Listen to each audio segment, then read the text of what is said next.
In this training, we're going to be reviewing the timeline. The timeline can be accessed via this top left-hand side of your dashboard and select the timeline section. In the timeline section, this is where advisors can have conversations with their clients about how their goals and aspirations intersect with their time and their money. It's a great visual section for you to have an annual review with your client and discuss any new goals that may be added and any that may need to be adjusted. A couple of things I want to show you early on is how to adjust the stages in your timeline. These are customizable. So if you'd like to adjust the name of one of your stages, you can simply click on it, adjust the name, and click Done to save. And if you'd like to add an additional stage to the timeline, perhaps breaking up retirement into two different phases, you can do that via this plus button in the bottom right hand corner. We can go to stage and we can create a new event here at age 75, for example, just by clicking in the gray.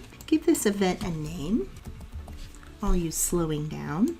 Use an icon of your choice and set that as the end event for your stage, and then give your stage a starting event. You can do this via dragging or dropping, or you can do it via that button in the right hand corner here. And now we have a new stage. We're going to give it a name. I'm going to call this early retirement, and you can assign any color you would like to that stage. I'll use green for this example. I'm going to click Done to save that, and then I want to adjust the name for this later stage and call this later retirement. And you can see here the stage start and end dates. If you wanted to make any adjustments, you can do that here. I'm going to click Done to save. And now we have 3 stages in our timeline: pre-retirement, early retirement, and later retirement. The next thing I want to do is add in a couple of goals to this plan. The first goal that I want to add in, I'm going to do so by going to my plus button here in the bottom right hand side, select goals, and I want to put in a milestone goal for this family. So this goal is going to be a big family vacation that they have planned for a few years from now. I'm going to give it a budget, and we can use this priority slider bar to prioritize how expenses are fulfilled in the software. And on this one, I'm going to select leisure. I want our basic expenses to be fulfilled first. Those would be more like general living expenses.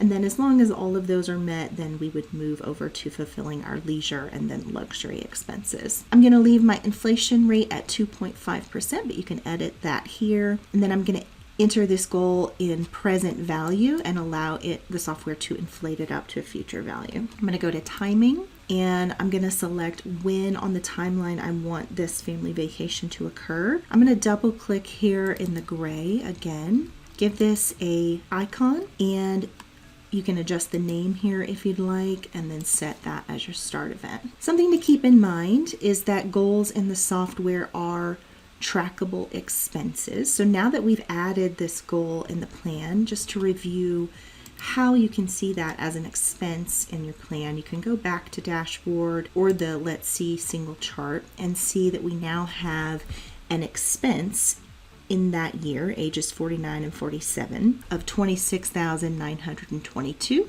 That's the value that's been inflated up via 2.5% in the last couple of years. And then if we go into year view and go to expenses, use our slider bar to slide over to that year, you can see this big family vacation is an expense in the plan. So when you enter in a goal, you do not need to then go ahead and enter in a secondary expense. It will be treated as an expense in the plan. Going back to our timeline, I want to add in another goal for their retirement years. So I'm going to go to my plus button, goals, and then I'm going to use the retirement goal. This is going to be how much they want to be able to spend or budget annually for their retirement years. I'm going to use $100,000 in today's dollars, and then I'm going to leave this as a basic expense because this is going to represent their basic living expenses for those years. And then under timing, I'm just going to double check that it's beginning when Johnny retires and ending at the final mortality event,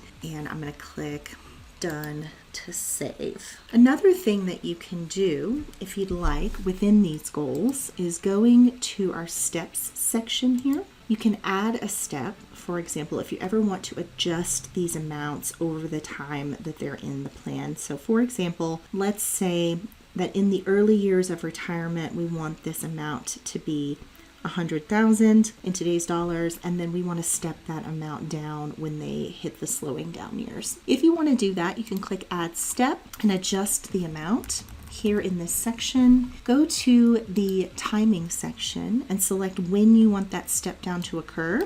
You're going to set that as your step timing and then click Done to save. So we can now see we've got a step in here from 100,000 in the early years to 90,000 at age 75. Clicking Done to save, we can go back to our dashboard and we can now see that amount reflected in the retirement phase as an expense.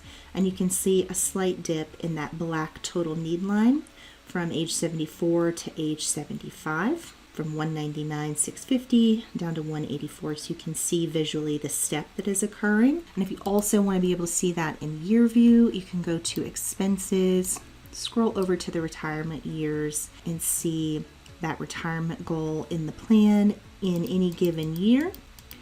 And then when you hit age 75, you'll notice this change amount here where you can confirm that the step is occurring as you expect it to. I hope that this has been helpful. If you have any questions about the timeline or anything else that you're entering, you can always click the name of your client in the top right, select Request Support, enter your message into the text box, and share client access. Thanks for listening.